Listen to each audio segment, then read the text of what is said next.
to potentially impeach President Trump over his dealings with Ukraine is taking a major step forward right at this hour. As the House of Representatives completes its vote, essentially a test vote on the issue of impeachment itself. The House is considering a resolution that will serve as a roadmap for the process going forward, including televised public hearings that obviously could dramatically reshape the country's interpretation of what the president did. It's super important to distinguish what's fact and what's simply speculation, especially since there's so much confusion flying around. Knowing the difference is essential for understanding our current situation.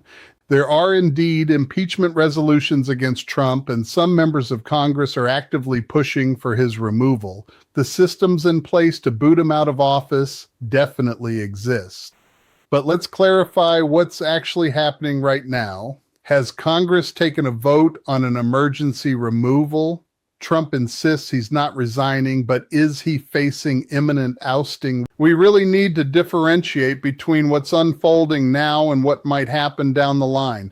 While the tools for removal are on the table, there's clear evidence of impeachable actions. Ultimately, whether he gets removed hinges on Congress's political will, which is still a bit up in the air. Several impeachment resolutions have been filed against Trump in Congress. House Resolution 353 outlines 7 articles of impeachment. Here's what they say. The first article accuses him of obstruction of justice. The second concerns appropriations powers being usurped. The third addresses abuse of trade powers and international aggression. The fourth talks about First Amendment violations. The fifth points to the establishment of an unlawful office. The sixth discusses bribery and corruption. And the seventh, that one highlights tyranny. These aren't just empty accusations. These are official charges set out in a congressional document currently with the Judiciary Committee. It's real, and we've got to make sure everyone knows about this. Thinking about the situation with Trump and impeachment really highlights how there's a solid case for getting him out of office. 7 distinct categories of high crimes and misdemeanors have been carefully detailed and are just waiting for Congress to muster the political courage to do something about them. There are even specific resolutions aimed at impeachment, like House Resolution 415, which calls out Trump for abusing presidential power and says he should be impeached for those high crimes and misdemeanors. Then there's House Resolution 939 making similar claims. This shows that many lawmakers believe it's time for Trump to go, as there's a growing list of formal accusations being made. On top of that, quite a few voices in Congress have been calling for Trump to step down voluntarily instead of putting them through the trouble of a removal process. Some have been pretty vocal about it, urging him to resign. There's even some strong commentary out there suggesting he's not fit to hold the office. Activists are rallying to push for his resignation too. This all lines up with a reality that's out there. When people hear about Congress urging Trump to resign or even taking steps toward emergency removal, there's a legitimate foundation for those discussions. We have the impeachment process ready to roll, resignation calls echoing, and constitutional methods for removal on the table. The big question, though, is whether any of this has amounted to actual votes for removal. Has Congress as a whole really demanded he resign? Has the emergency removal process kicked into gear? Those are the details we need to sift through to distinguish what's fact and what's just speculation. So, let's break down what the constitutional steps for removal actually look like. First up is impeachment, which the House of Representatives can initiate with a simple majority vote. If that happens, the Senate gets involved to hold a trial, and for an actual conviction and removal to take place, they need a 2/3 vote, 67 senators, if everyone's in attendance. Should the Senate decide to convict, the president is out immediately. It's worth noting that Trump has already gone through this process twice. His first impeachment was back in 2019 over the Ukraine pressure campaign, although the Senate chose to acquit him. It's honestly hard to believe how complicated it is to actually remove a president. You've got two main options, impeachment or the 25th Amendment. With impeachment, it's not just about a simple majority. Congress needs a two-thirds supermajority in both the House and the Senate. If they can't pull that off, the president stays right where they are. Then there's the 25th Amendment, which lets the vice president and a majority of the cabinet declare that the president can't perform their duties. However, this amendment has never been successfully used to permanently kick someone out. It's really meant for cases when a president is totally incapacitated, not just when they're making bad decisions or mishandling their power. To make that work, the vice president and all those cabinet members the president appointed would need to agree, which adds another layer of difficulty. Looking back, there was the second impeachment in 2021 for inciting the insurrection on January 6th. Even with strong evidence against him, the Senate acquitted him once again. Republicans stood by Trump, worried that voting to convict would alienate his supporters. And right now, the Republicans are in charge of the House. They definitely aren't going to move forward with impeachment, regardless of the number of resolutions floating around or the documented issues at hand. The party leadership isn't keen on bringing any of that up for a vote. If the Democrats tried to push for a vote, it's likely the Republicans would band together to protect Trump and vote against it. Over on the Senate side, you need 67 votes to convict, which means even if all the Democrats jumped on board, they'd still be 17 votes short of the mark, unless Trump does something truly outrageous that even his base couldn't support. It's pretty clear that Republicans are treading carefully around Trump's supporters. They're worried about potential primary challenges, and it seems to them that sticking with Trump is the safer choice for their careers rather than taking the plunge to push him out. Now, when it comes to the 25th Amendment, it's hard to imagine Vice President J.D. Vance taking action against Trump. For that to happen, most of the cabinet would need to agree that he's unfit, and let's be real, most of those appointees owe their jobs to him. The thought of them uniting to declare him unfit feels like a fantasy. They're not doing it, not just because of Trump's capabilities, but mainly because their loyalty to him is stronger. It's a risk to their careers to turn against him. So, while it's technically possible to remove him, there just isn't enough political will at the moment. Trump's backed by a loyalty among Republicans who won't vote against him, regardless of any evidence, and his appointees won't even consider using the 25th Amendment no matter his actions. It's intriguing to think about what could shake things up. If public opinion swung dramatically against Trump, his approval ratings could drop significantly, and if his own supporters began to turn, you can bet that Republican politicians would take notice. If polls highlighted a strong call for his removal, they might start realizing that staying by his side could actually cost them votes. Swapping loyalty for conviction could become the wiser move. There's also the possibility of Trump pulling a stunt so outrageous that it breaks through that usual party loyalty. Imagine something so clear-cut and shocking caught on camera that even his most devoted supporters wouldn't be able to defend him. In a situation like that, it might just give Republicans the nudge they'd need to distance themselves from Trump. On top of all this, Republicans would need to coordinate their actions. Just a few breaking rank won't cut it. They'd need 17 senators on board for a conviction, and that requires them to act together. For this to happen, someone like Mitch McConnell would need to take the lead and signal that it's okay to turn against Trump. Without that kind of solidarity, individual senators would hesitate to be the first to jump ship and risk their own careers. And let's not overlook the upcoming midterms in the year 2026. If the Democrats manage to take control of the House, that could certainly make the possibility of impeachment a lot more realistic. When I think about the situation with Trump refusing to resign while Congress is pushing for his emergency removal, it's clear that a lot depends on whether certain conditions fall into place.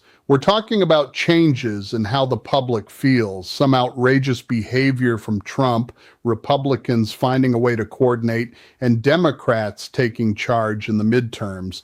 If all those things lined up, Congress could actually call for his resignation, even if he just turns around and says no. The House could then get serious about impeachment, and if some Republicans teamed up with the Democrats, he might actually get convicted and removed. That's the framework the Constitution provides, but right now, the political conditions just aren't right. There's a big difference between what's legally possible and what looks likely to happen. We have all these impeachment resolutions floating around and a bunch of serious misconduct documented, yet Congress has members who want his removal, and somehow nothing changes. Trump remains in office, seemingly shielded by party loyalty. That's a glaring sign that something's off. It's not that our Constitution is failing. Instead, the political will just isn't there. Some folks seem to prioritize their loyalty to the party over their responsibility to the country. If Trump can sidestep all this serious scrutiny and not face genuine threats of removal, then we risk setting a pretty dangerous precedent. It makes impeachment seem like an ineffective check on presidential power, leaving elections as the only way to hold a president accountable. That's a troubling thought because it means a president could misuse their power for quite a while before there's any chance of consequences at the polls. Even then, if they've got enough popularity, voters might still decide to keep them around. This poses a significant risk for democracy, the rule of law, and the principle that nobody, not even a president, is above the law. I find it interesting to look at the current landscape regarding accountability for Trump. So there are several impeachment resolutions out there, and one that stands out is House Resolution 353, which lists serious charges like obstruction, usurpation of power, abuse of authority, and even tyranny. It's a clear reflection of the frustration some folks are feeling. Elections play a huge role in all of this. The midterms in 2026 could really change the game, potentially offering Democrats the opportunity to impeach or applying enough political pressure to make Trump feel less secure, even if he isn't formally removed from office. Every vote counts. Public pressure is equally important. It gets representatives to publicly declare their stance, which makes them reconsider supporting Trump despite all the evidence piling up against him. It puts them in a tough spot between their loyalty to the party and their responsibilities under the Constitution, and that pressure might just make them lean towards removal as a politically safer option. Then there's the whole judicial side of things. It's essential that the courts hold Trump accountable for any crimes he might have committed. They need to enforce judgments and not let him slide by with endless delays. This kind of accountability doesn't rely on Congress, so it's another avenue to ensure consequences. Plus, keeping a historical record of Trump's presidency is vital. Documenting his actions means that future generations will have a factual account to look back on, free from the distortions of propaganda. Even if he isn't removed, this still counts as accountability. When news breaks about Trump's refusal to resign or Congress voting on his emergency removal, I try to stay grounded. Yes, there are impeachment resolutions out there, and yes, some members are really pushing for him to step down. The constitutional mechanisms for accountability are definitely in place. Right now, though, it's a slow process in Washington. Congress hasn't actually voted on removing Trump yet, and while there are countless accusations floating around, the mechanisms for removal haven't gotten into gear. We're in that space where it could happen, but there's no rush. It's completely understandable that people are frustrated, wanting immediate results and to see Trump face consequences right away. But in a democracy, things tend to move slowly. Sometimes accountability comes through elections rather than quick removals, or arrives in the form of history holding someone accountable instead of through legal action. The tools for removing Trump are certainly there, whether through impeachment or the 25th Amendment. Members of Congress have been vocal about wanting him to step down, and activists are echoing those demands. There are plenty of opinion pieces pointing out that he seems unfit for the role, which is entirely fair, yet Congress hasn't taken any formal steps for resignation or an emergency removal vote, mainly because the Republicans have the majority in the House and they aren't inclined to start impeachment proceedings. Even if there were an impeachment push from the House, the Senate is unlikely to convict, and both the Vice President and the Cabinet don't seem eager to invoke the 25th Amendment. It feels like Trump is being shielded by partisan loyalty, even with all the evidence of misconduct piling up. Right now, the political will just isn't there for removal. However, that could shift, especially with the midterms coming up in 2026, which might change the balance if Democrats regain the House. Public opinion can turn on a dime, and a significant event could break that partisan loyalty. If the Republicans ever decided to come together and turn against Trump, things could change dramatically. We're definitely not at the stage of emergency removal or Trump turning down a resignation ultimatum. Instead, we're laying the groundwork for potential removal. Accusations are mounting, mechanisms are ready, and political pressure is increasing. But for now, we're just waiting since no votes have happened and immediate removal isn't in sight. It's really important to grasp what's unfolding because that's how we know what needs to happen next. We should be gearing up for the midterms, pressuring our representatives and demanding accountability. We can't simply sit back and hope for an emergency removal that hasn't even been initiated. Instead, it's about rolling up our sleeves, engaging in the tough, slow work of making the conditions right for removal to actually be feasible. That's the real battle. It's not about quick fixes, but sustained democratic pressure over time through elections, public involvement, and holding our leaders accountable. That's how we ensure our constitutional processes are put to work. That's how we build political will and turn the notion of removal from a distant possibility into a tangible reality.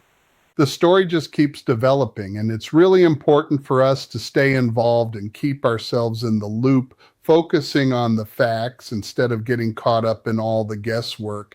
That's really how we make sure there's accountability. Just a heads up, the situation isn't over yet, so let's keep our eyes open.